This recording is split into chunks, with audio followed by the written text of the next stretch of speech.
ಮಲ್ಲಿಕಾರ್ಜುನ ಖರ್ಗೆ ಅವರು ಟ್ವೀಟ್ ಮಾಡ್ತಾರೆ ಏನಂತ. ಮೊನ್ನೆ ಹೇಳಿದ್ರು ಗಂಗೆಯಲ್ಲಿ ಮಿಂದೆದ್ರೆ ಬಡತನ ನಿರ್ಮೂಲನೆ ಆಗುತ್ತಾ ಅಂತ ಕೇಳಿದ್ರು. ಅದಾದ ನಂತರ ಈಗ ಟ್ವೀಟ್ ಅನ್ನ ಹಾಕ್ತಾರೆ, ಯೋಗಿ ಕೇಂದ್ರ ಸರ್ಕಾರನೇ ಈ ಕಾಲ್ ತುಳಿತಕ್ಕೆ ಕಾರಣ, ಅತ್ಯಂತ ಕೆಟ್ಟ ಆಡಳಿತ ವ್ಯವಸ್ಥೆಯಿಂದಾಗಿ ಈ ರೀತಿಯಾಗಿದೆ, ಸಾವಿರಾರು ಕೋಟಿ ಖರ್ಚು ಮಾಡಿದ್ರು ಕೂಡ ಇಲ್ಲಿ ವ್ಯವಸ್ಥೆ ಒಂಚೂರು ಕೂಡ ಸರಿಯಾಗಿಲ್ಲ. ಈ ರೀತಿಯಾಗಿ ಒಂದಷ್ಟು ಟ್ವೀಟ್ ಗಳನ್ನ ಹಾಕಿದ್ದಾರೆ.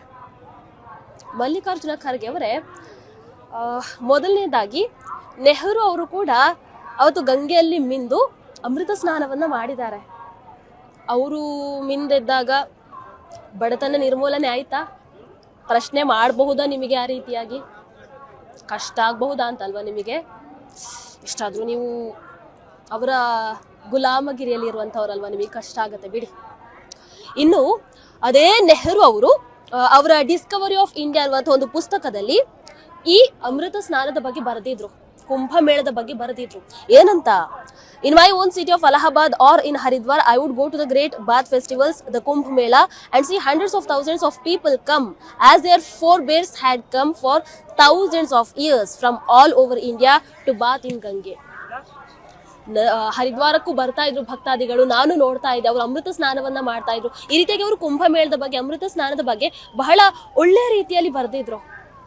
ಆದ್ರೆ ಇವತ್ತು ಆ ಕಾಂಗ್ರೆಸ್ ಎಲ್ಲಿ, ಈ ಕಾಂಗ್ರೆಸ್ ಎಲ್ಲಿ?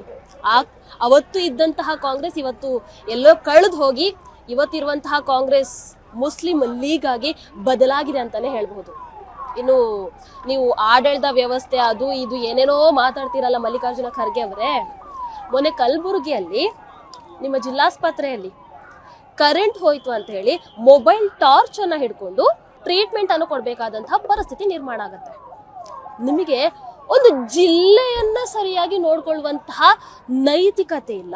ನೀವು ಇಷ್ಟು ಅದ್ಭುತವಾಗಿ ಇವರು ನಿರ್ವಹಿಸ್ತಾ ಇರುವಂತಹ ಈ ಮಹಾಕುಂಭ ಮೇಳದ ಬಗ್ಗೆ ಮಾತಾಡ್ತಾ ಇದ್ದೀರಾ. ನೈತಿಕತೆ ಇದೆಯಾ ನಿಮಗೆ? ಪ್ರಶ್ನೆ ಮಾಡುವಂತಹ ಹಕ್ಕಿದೆಯಾ ನಿಮಗೆ? ಮೊದಲು ನಿಮ್ಮ ಜಿಲ್ಲೆಯನ್ನು ಸರಿ ನೋಡ್ಕೊಳ್ಳಿ, ಆಮೇಲೆ ಈ ಮಹಾಕುಂಭ ಮೇಳದ ಬಗ್ಗೆ ಮಾತಾಡೋದಕ್ಕೆ ಬನ್ನಿ.